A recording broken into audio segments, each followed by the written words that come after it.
Hello मित्रांनो, तुम्ही बघू शकता जोरदार अशा झालेल्या पावसामुळे पूर्ण नदीचे पात्र फुल झालं आहे आणि आळंदीचा संपर्क तुटलेला आहे. तर आम्हाला तर आळंदीला यायचं होतं.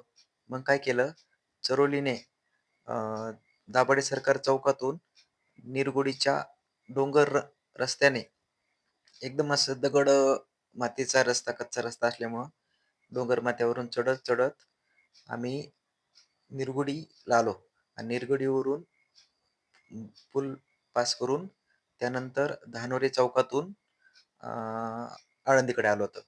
तर तुम्ही बघू शकता एकदम हिरवेगार डोंगर आणि कच्चा रस्ता असा पार करीत हा जो एकमेव पूल सध्या चालू आहे, तो म्हणजे निरगुडीचा. निरगुडी ते धानोरे. तुफान असा पाऊस झाल्यामुळं सर्व आळंदीचे पूल पाण्यात गेले आहेत.